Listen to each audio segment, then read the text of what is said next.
Um, Hello, audience. Monday again. Stuck with me as always.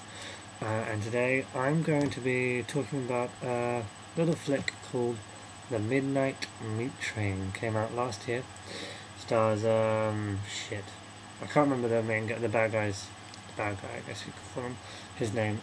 But the main hero of the picture was Will and Alias, and it's got Leslie Bibb in it. And essentially, it's about a guy, a photographer, and he's kind of, I guess you could say he's freelance, and he goes out and he takes pictures of the city and people to get the heart and the core of the city and just life in general. Anyways, and he kind of inadvertently stumbles upon this guy who he thinks is murdering people on trains. That's the general gist of it. There's more lead up, but that's the gist. This movie, actually, I read a review of last year, and I never heard anything about it, but I just thought it sounded so cool and intriguing. So I was like, I gotta check that out somehow, some way. This movie. Let me just start off by saying this movie is really, really cool. It uses this very vibrant camera work, and you get to there's lots of POV stuff.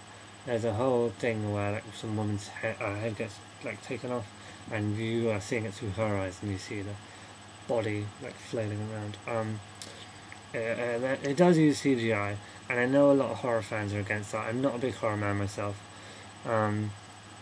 but at the end of the day, I didn't think it was a problem. It worked for me for the film. I don't know if anybody else. To be honest, I thought I didn't. It didn't seem like the kind of film that would have a massive budget behind it, but the CGI seemed, fine to me. This, at the end of the day, while it does have scares and thrills in it, this is a very, very tense film. And what's great is, instead of being one of those stupid horror films that just has those characters you don't give a shit about, it really sets up these likable characters. And even though some of it, the relationship stuff between the photographer and his girlfriend, can get a little melodramatic, not overly so, but it's just a little movie-ish. It's still these characters you really care about. You're kind of rooting for them in the film. There is shall we say, there's a reveal at the end. I don't want to call it a twist. I hate twists. It is more of a reveal, and I did kind of see it coming. It was one of those things I was figuring it out as it happened. There was sort of, I suppose you could say there was two reveals, and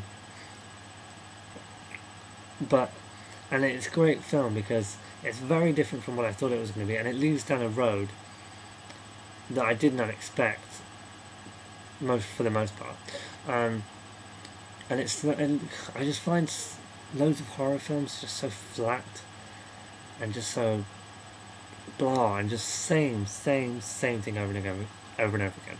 But Midnight Meat Train was not that. It was a really great. It was kind of actiony as well. It was like horror actiony, I guess you could say.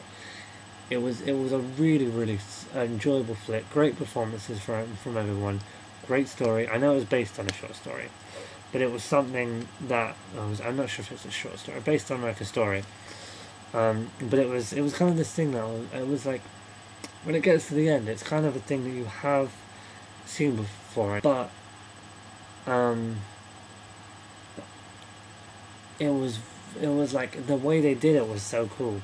And I think if you can, guys, really check this out, because it's a really vibrant, cool, tense, just enjoyable watch, and I highly recommend it. Definitely Midnight Meat Train, one to watch. So I give it like an 8 out of 10, and as per usual, that's me done and over with. I will see you next week.